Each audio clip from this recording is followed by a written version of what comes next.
வணக்கம். என் பெயர் லோகித் தஷ்வா. நான் 4ஆம் வகுப்பு படிக்கின்றேன். நான் இங்கு பேச வந்துள்ள தலைப்பு பாரம்பரிய விளையாட்டுகளும் அதற்குள் ஒளிந்திருக்கும் அறிவியல் உண்மைகளும். என் உரையை தொடங்குகிறேன். நான் இந்த தலைப்பை கண்டவுடன் எனக்குள் எண்ணற்ற கேள்விகள் என்ற பாரம்பரிய விளையாட்டுகள் அது என்ன என்பதுதான். உடனே அதை பற்றி நான் தெரிந்து கொண்டேன். என்ன இவ்வளவு விளையாட்டுகளா என்று வியந்து போனேன். நாம் வீட்டில் தொலைக்காட்சியில் படம் பார்ப்பது, கைபேசியில் விளையாடுவது, வீட்டிற்குள் விளையாட்டு பொருட்களை வைத்து விளையாடுவது, அவ்வளவுதான். பாரம்பரிய விளையாட்டுகள் நேரத்தை மகிழ்ச்சியாக மாற்றுவதோடு உடல் ஆரோக்கியத்தையும் மேம்படுத்துகிறது என தெரிந்து கொண்டேன். அதை நண்பர்களுக்கும் விளக்கமாக கூறுகிறேன், கேளுங்கள்.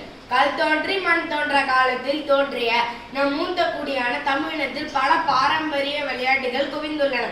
அதில் வீரமும் விவேகமும் கொண்ட நம் தமிழின் பாரம்பரிய விளையாட்டை ஒவ்வொரு தமிழனும் அறிந்து கொள்வது அவசியம். ஒவ்வொரு விளையாட்டும் தனி சிறப்புகளையும் தனி தன்மைகளையும் உள்ளடக்கி உள்ளன. பல்லாங்குழி இருக்கும் இடத்திலிருந்து இல்லாத இடத்தில் கொடுக்கும் குணமலர. பரமபதம் ஏற்றம் இறக்கம் இரண்டும் இருப்பதை வாழ்க்கையின் உணர. கில்லி கூட்டல் பெருக்கல் கணக்கை களிப்புடன் மகிழ்ந்து கற்க. தாயம் வெட்டி வெளியே இருந்தாலும் மீண்டும் முயற்சி செய்து தொடங்கி முன்னேற.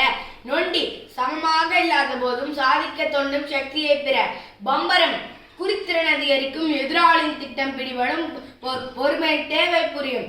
கிச்சி கிச்சி தாம்பலம் துப்பறிதல் திறன் உருபெறும், மதிநுட்பம் கூடும். கயிறு விட்டல் விடாமுயற்சி தன்னம்பிக்கை கூடும், குழு மனப்பான்மை வளரும், உடல் உறுப்புகள் வலிமை பெறும். இன்னும் நம் தமிழர்களின் வீர விளையாட்டான வழுக்குமரம், முறியடித்தல், சிலம்பம், கபடி என கூறிக்கொண்டே போகலாம். பழமையே சிதந்தது என்ற பழமொழிக்கேற்ப தொலைக்காட்சி மற்றும் கைபேசியில் நேரத்தை வீணடிக்காமல் பாரம்பரிய விளையாட்டுகளால் நாமும் பயன்பெற்று அடுத்த தலைமுறைக்கும் கொண்டு சேர்ப்போம் என கூறி என் உரையை நிறைவு செய்கிறேன். நன்றி, வணக்கம்.